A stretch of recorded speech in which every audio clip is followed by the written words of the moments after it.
the sovereign decree of eternal wrath. Throughout the grand, sweeping narrative of Holy Scripture, there existed a singular nation that stood completely isolated from the reach of divine mercy. It was a race that God vowed never to forgive. Consider the monumental weight of this historical reality.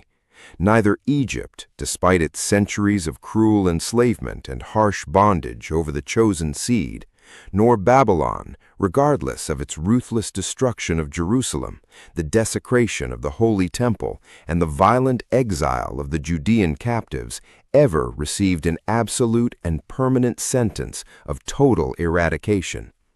Even those abominable tribes who sacrificed their own innocent newborn infants by burning them alive in the roaring fiery furnaces dedicated to the pagan deity Molech did not face a decree of eternal divine hostility as unyielding as this one particular race. This specific group received a terrifying verdict that is completely unique in biblical history. A legacy of enduring generational divine warfare and absolute permanent rejection. Herein lies a profound and dark mystery of history that is rarely discussed or taught in mainstream theology. Centuries after the initial divine warning, a chosen king of Israel committed an act of incomplete obedience. He failed to execute the divine command in its entirety, allowing his human judgment to compromise the absolute standard of God's justice. Instead of completely eradicating this highly hazardous and spiritually toxic nation, he spared their ruler and kept the best of their possessions. This failure was not a minor lapse. It left a lingering ember of ancient hatred alive. 500 years later, that single spared bloodline bore a venomous fruit. Out of the remnants of that unholy nation emerged a brutal, power-hungry politician who ascended to the absolute highest ranks of secular authority in the mighty Persian Empire. His name was Haman the Agagite, and he came within a single day of successfully engineering the total annihilation of every single Jewish man, woman, and child living across the civilized world. Journey. You will never view the Book of Esther, the books of Samuel, or the grand narrative of biblical redemption through the same lens again.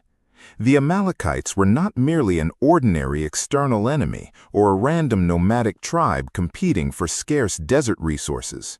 Their connection to the house of Israel was deep, intimate, and domestic. They were bound by the tight ties of shared ancestry. They were family. Amalek was the direct grandson of Esau, who was the twin brother of the patriarch Jacob. The roots of this bitter, centuries-old conflict were planted deep within the complicated history of a single household. The roots of bitter legacy and household rejection. As documented in the primordial records of the Book of Genesis, it is explicitly detailed that Amalek was born to Eliphaz, who stood as the firstborn son of Esau. The mother of Amalek was a concubine named Timnah. However, when we look deep into ancient Jewish historical commentaries and rabbinic traditions, the story of Timnah reveals a heart-wrenching narrative of severe emotional trauma, ultimate rejection, and profound social isolation. Timnah was not an ordinary low-born concubine of the desert. She was born a royal princess of the Horite elite, possessing status, wealth, and aristocratic heritage. Yet she looked at the spiritual heritage of the house of Abraham and recognized a profound heavenly blessing that completely eclipsed all secular royalty. She desired with all her heart to leave her pagan roots behind and become a part of the blessed family covenant. Driven by this deep spiritual longing, Timnah approached the great patriarchs, Abraham, Isaac, and Jacob. She pleaded with them to accept her as a convert, to adopt her into the holy household, and to allow her to walk under the banner of the one true God. However, because of strict requirements or human oversight, her sincere requests were repeatedly turned down, and she was cast out of the covenant circle. Dejected, broken-hearted, and feeling completely humiliated by the spiritual elite, she sought refuge in the only branch of the family that understood the pain of displacement, the household of Esau. She chose a life of secondary status just to stay connected to the lineage of Abraham. This deep pain of rejection, the burning sting of being unwanted, and the quiet humiliation she endured did not simply fade away over time. Instead, it slowly simmered within her heart, turning into a bitter poison that she passed directly to her son, Amalek. He was raised on stories of his mother's exclusion, absorbing her deep resentment against the chosen line of Jacob. This maternal bitterness combined with the deep-seated anger of his grandfather Esau. As recorded in Genesis 25, Esau had famously traded away his birthright to his younger twin brother Jacob in a moment of extreme physical weakness, selling his sacred inheritance for a simple bowl of red lentil stew. Later, in Genesis 27, Jacob used clever deception to secure the ultimate patriarchal blessing from their blind father Isaac. When Esau discovered that his brother had taken his blessing, Genesis 27:34 records that he wept with an exceeding great and bitter cry. His soul shattered, and he shook with deep bitterness. He fell before his father and begged over and over, "Bless me, even me also, O my father." But the prophetic blessing left for him by Isaac was heavy and difficult. "Behold, thy dwelling shall be the fatness of the earth, and of the dew of heaven from above. And by thy sword shalt thou live, and shalt serve thy brother. And it shall come to pass, when thou shalt have the dominion, that thou shalt break his yoke from off thy neck." Following this devastating loss, Esau nurtured a fierce, murderous anger within his chest, vowing openly in Genesis 27:41, "The days of mourning for my father are at hand, then will I slay my brother Jacob." While Jacob and Esau eventually made a fragile peace years later, the raw emotional wound, the deep sense of betrayal, and the intense generational envy never truly died out. It lived on in the hearts of Esau's descendants. Amalek grew up in an environment shaped by two powerful currents of deep emotional pain: the sorrow of his mother Timnah, who felt rejected by the chosen seed, and the burning rage of his grandfather Esau, who felt cheated out of his divine inheritance. Day after day, year after year, young Amalek listened to stories around the desert campfires about how the line of Jacob had mistreated the family of Edom.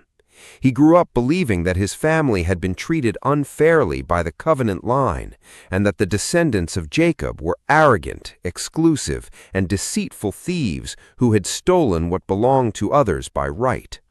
Therefore, the conflict that emerged was not a typical geopolitical dispute between strangers. It was a deeply personal family feud. It was a multi-generational blood feud where deep personal hurt turned into a nationwide curse. The Amalekites became Israel's earliest, most dangerous, and most persistent enemy, driven not by a need for land, but by a deep, ancient hatred passed down through their veins. The cowardly assault on the weak and vulnerable. This was no ordinary historical war. It was a war of brother against brother, a dark legacy flowing through their very bloodlines. What unique line did the Amalekites cross that caused the Almighty to hand down an unyielding verdict of eternal judgment against them? What did they do that was so unforgivable? The answer to this critical question reveals a profound aspect of divine justice, something that modern readers often overlook. In Exodus 17, we find the vulnerable nation of Israel newly escaped from Egypt. They were not a well-trained army. They were a weary, frightened, and disorganized group of former slaves. Men, women, children, the elderly, and the sick were wandering through a harsh desert, exhausted, terrified, and desperate for water. It was at this moment of extreme vulnerability that the Amalekites launched a surprise attack. What made their attack monstrous was their strategy. They did not challenge the able-bodied men at the front. Instead, they chose a cowardly, predatory approach. As clearly recorded in Deuteronomy 25:17-18, Moses strongly warned the people, "Remember what Amalek did unto thee by the way, when ye were come forth out of Egypt, how he met thee by the way, and smote thee of the hindmost of thee, even all that were feeble behind thee, when thou wast faint and weary, and he feared not God." The Amalekites intentionally targeted the very back of the line, the slow-moving elderly who could not keep pace, the exhausted mothers holding infants, the sick and the weak who were struggling to survive the harsh wilderness. This was not a standard battle for resources or honor. It was a cruel, systematic slaughter of the most helpless individuals. They had absolutely no justification for this violence. Israel was not marching to conquer Amalek's territory. They posed no geopolitical threat and sought no war. It was an act of pure, unprovoked cruelty against a helpless people. The Bible highlights the core of their evil with a terrifying phrase, "And he feared not God." In scriptural terms, this description is reserved for those who have completely abandoned human decency, crossed all moral boundaries, and lost all remnants of empathy. In response to this crisis, Moses instructed the young leader Joshua to gather men and go out to fight the attackers, while Moses himself climbed to the top of the hill, holding the sacred staff of God high in the air. Exodus 17:11 describes the spiritual battle that unfolded. Whenever Moses raised his hands toward heaven, Israel prevailed.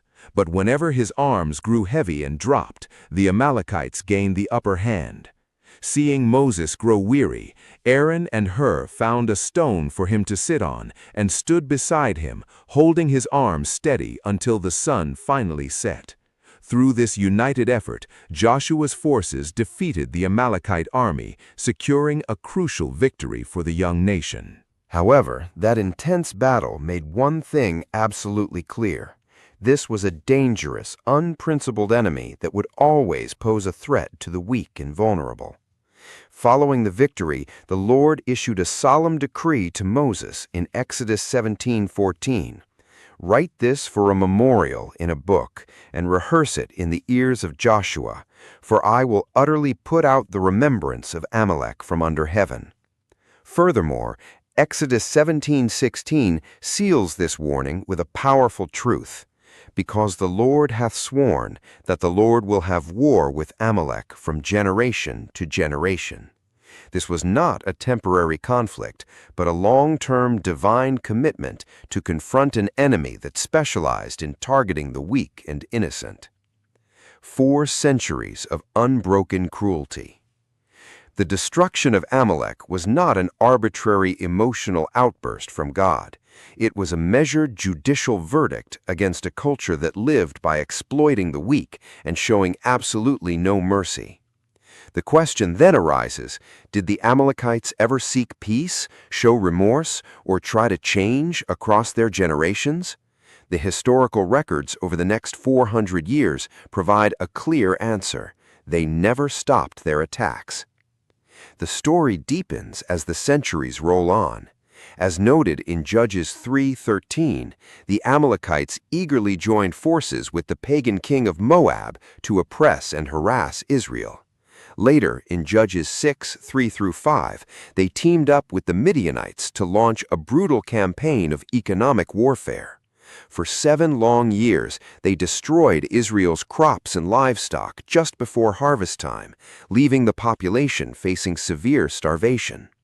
They would sweep across the land like swarms of ravenous locusts, destroying everything in sight, leaving families broken and destitute. Even during the famous victory of Gideon and his 300 men recorded in Judges 7, the Amalekites were right there among the opposing forces, continuing their long-standing campaign of destruction. Their reputation for violence was well known throughout the region. In Numbers 24:20, the non-Jewish prophet Balaam looked out over their territory and declared under divine inspiration, "Amalek was the first of the nations, but his latter end shall be that he perish forever." Even an outside observer could see that this nation had chosen a path leading to unavoidable ruin. Their pattern of raiding stayed the same for generations. In 1 Samuel 30, while David and his soldiers were away, an Amalekite raiding party struck the town of Ziklag. Instead of engaging a military force, they chose to burn the defenseless town to the ground and take all the women and children captive, including David's two wives, Ahinoam and Abigail. When David and his soldiers returned to find their homes in ashes and their families gone, 1 Samuel 34 records that they wept aloud until they had no more strength left to weep. The grief was so intense that David's own men, in their despair, spoke of stoning him. This was the defining mark of the Amalekites. They consistently avoided open battles, choosing instead to bring terror and ruin to families and communities. Imagine living in Israel during those 400 years. For 16 generations, parents had to bury children lost to sudden Amalekite raids. For nearly 4 centuries, families passed down the story of the original cowardly attack in the wilderness. The Amalekites showed no desire for peace or reconciliation. Instead, each new generation chose to continue the old feud, passing the hatred down from father to son. It was a vicious cycle of violence where every new generation willingly adopted the malice of their ancestors. For 400 years, God allowed Israel to defend itself while giving the Amalekites ample time to alter their course, stop their raids, and choose a path of peace. They refused. They viewed every moment of Israel's weakness as an opportunity to strike. The question was no longer whether judgment would come, but when it would finally be carried out. This was not a case of punishing children for their ancestors' choices. It was a necessary response to a society that consistently chose violence, cruelty, and the exploitation of the weak. The time of waiting had finally come to an end. The Lord was about to give the first king of Israel, King Saul, a clear assignment that would shape the future of multiple nations. And that king was about to make a decision that would carry heavy consequences for generations to come. As the 400 years of divine patience drew to a close, the spiritual ledger of the Amalekites had overflowed with systemic violence, unprovoked raids, and generations of unrepentant cruelty. The sovereign of heaven decided that the hour of execution had arrived. To execute this monumental judicial sentence, God did not send a cosmic catastrophe, a sudden plague, or a rain of fire from heaven. Instead, he chose to test the spiritual integrity, structural loyalty, and administrative obedience of Israel's newly established monarchy. God chose King Saul, the first anointed human ruler of Israel, to be the weapon of this divine justice. This assignment was designed to be the ultimate defining moment of Saul's reign, a test that would prove whether he would rule under the absolute authority of the heavenly king or establish a monarchy based on human desires and political convenience. The prophet Samuel, acting as the divine messenger, went to King Saul with an absolute, uncompromising, and historic mandate from the Lord of hosts. As recorded in the sacred pages of 1 Samuel 15, 1-3, Samuel addressed the king with deep solemnity. "The Lord sent me to anoint thee to be king over his people, over Israel. Now therefore hearken thou unto the voice of the words of the Lord.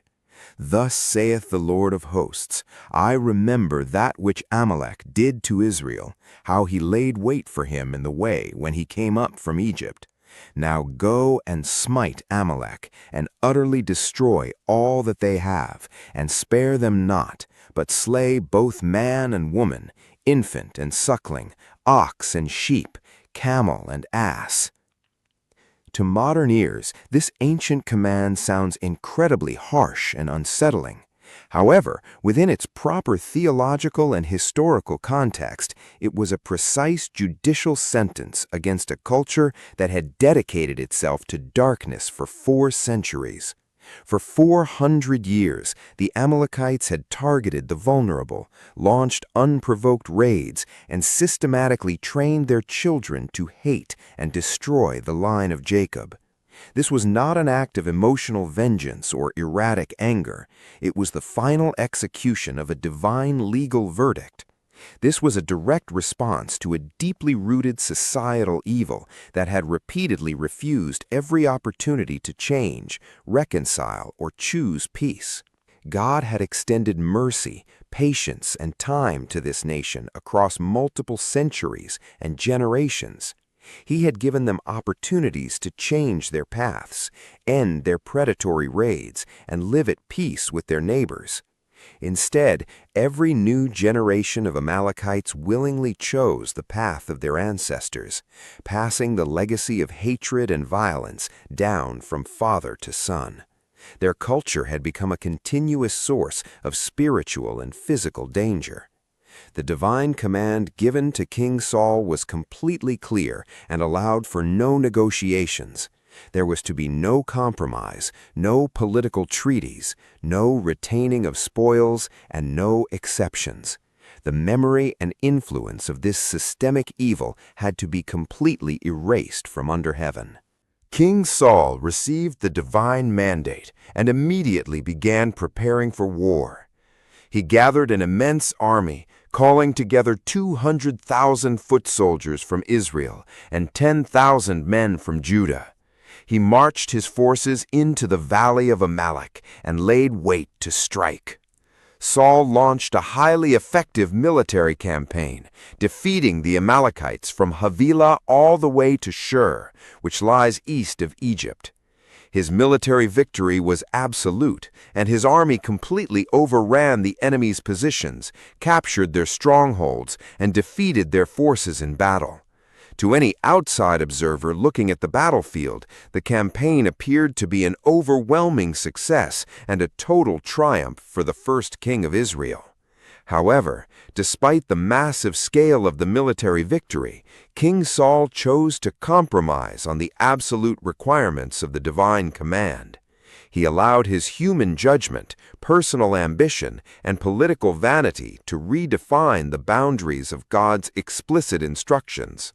As explicitly recorded in 1 Samuel chapter 15, verses 8 through 9, Saul did not fulfill the mandate completely.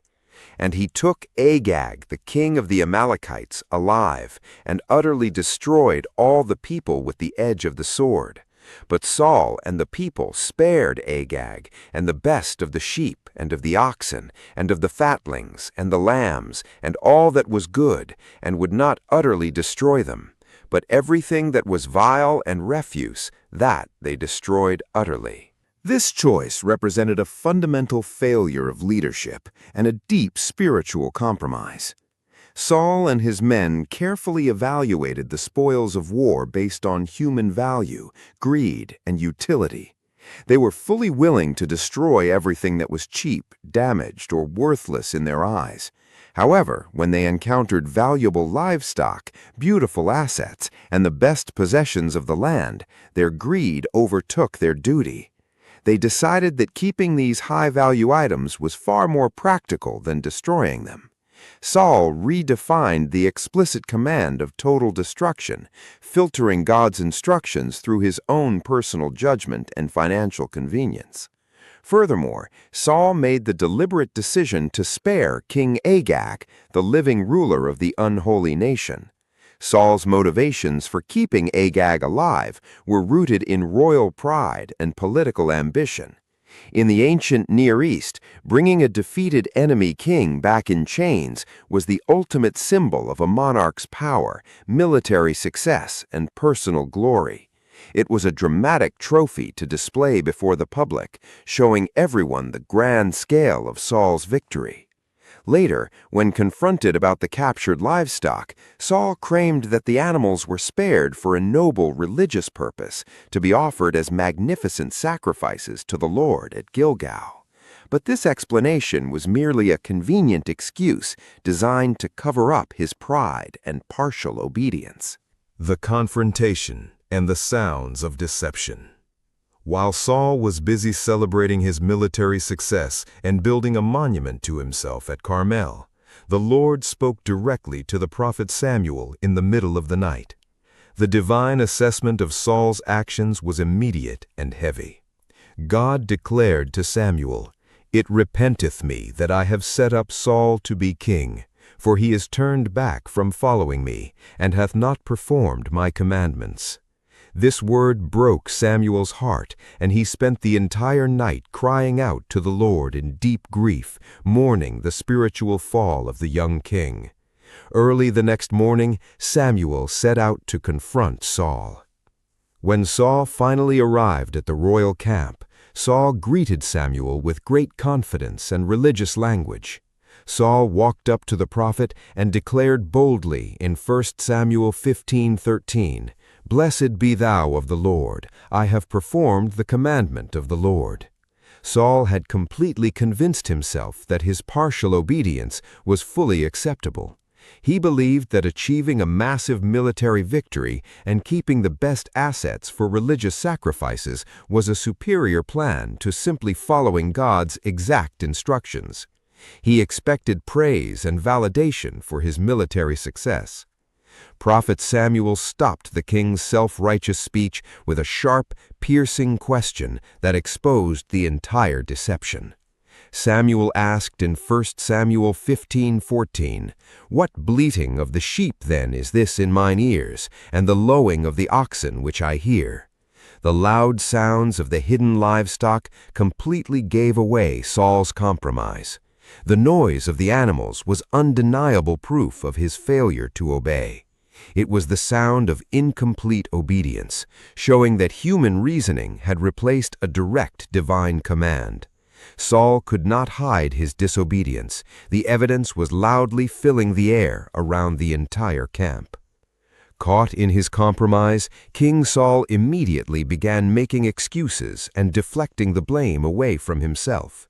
He tried to point to the army, replying, "They have brought them from the Amalekites, for the people spared the best of the sheep and of the oxen to sacrifice unto the Lord thy God, and the rest we have utterly destroyed."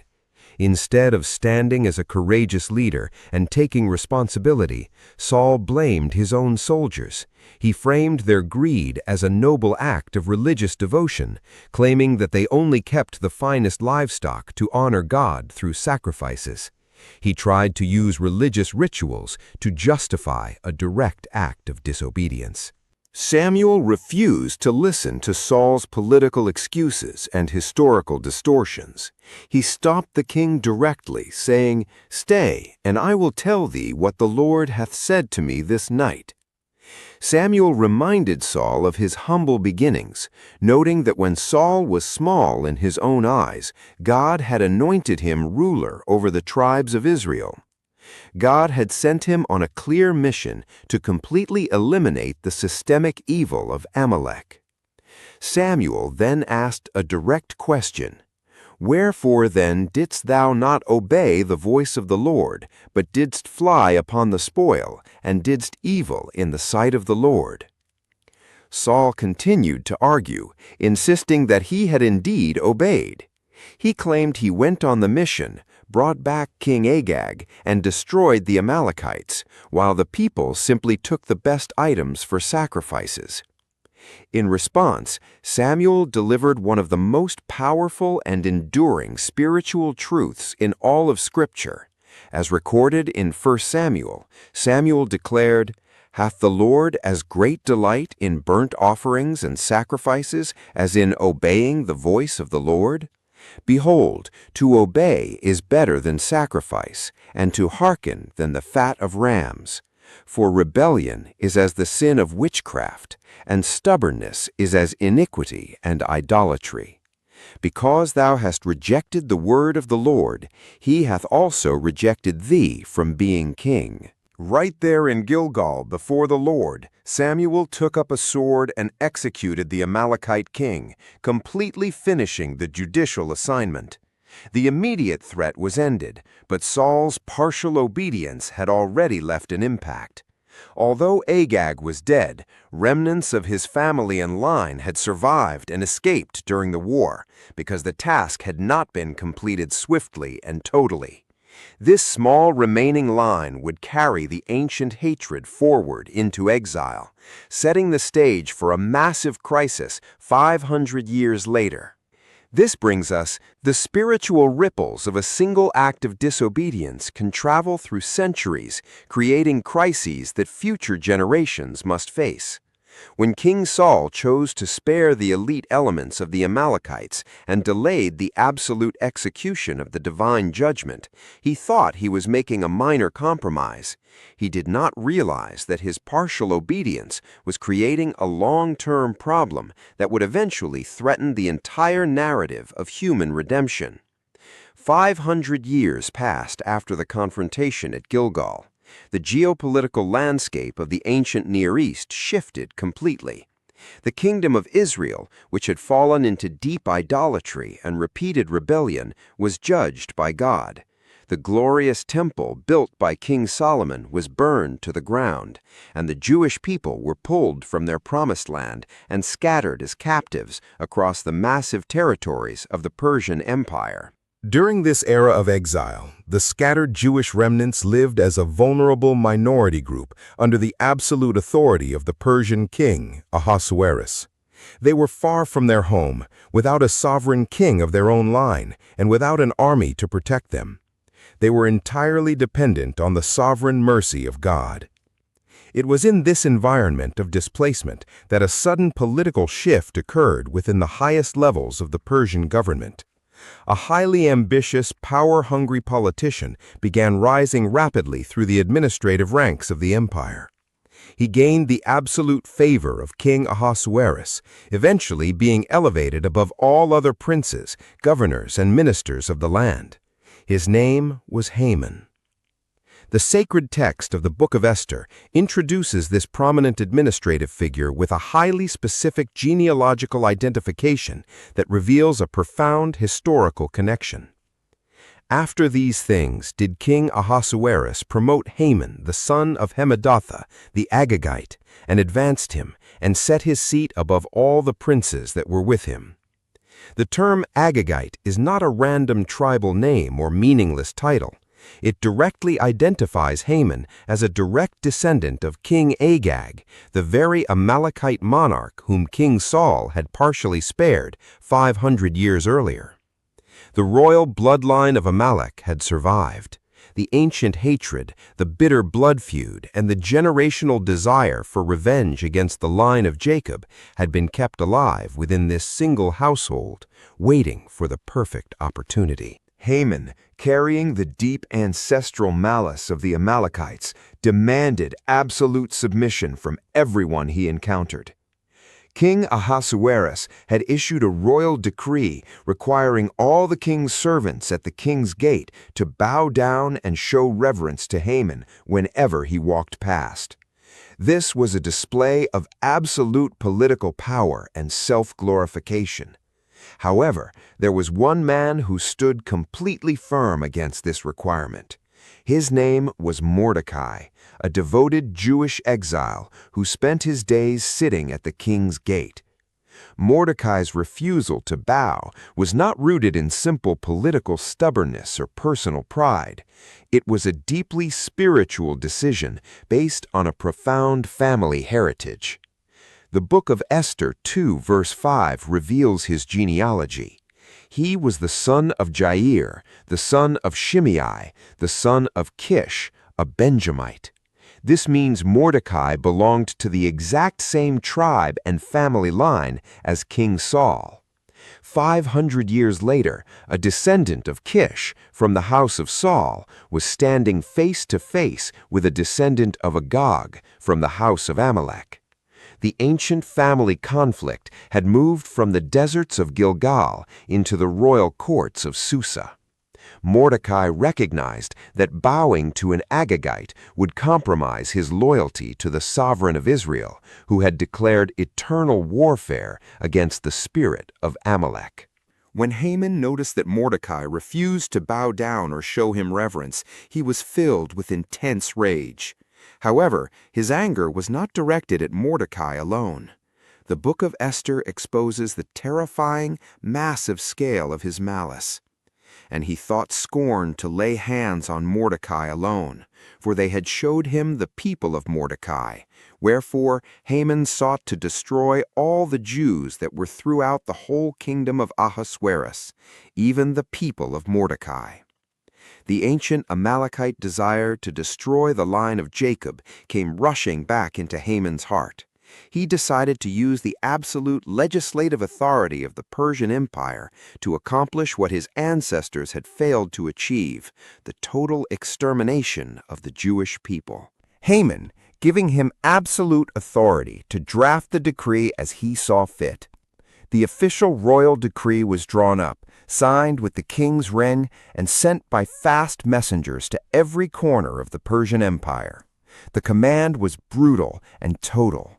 On a single predetermined day, the 13th day of the 12th month, all citizens were commanded to destroy, kill, and completely cause to perish all Jews, both young and old, little children and women, and to take all their possessions as spoils of war.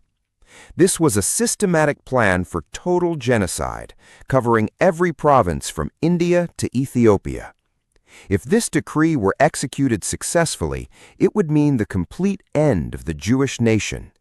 Consider the profound spiritual danger of this moment.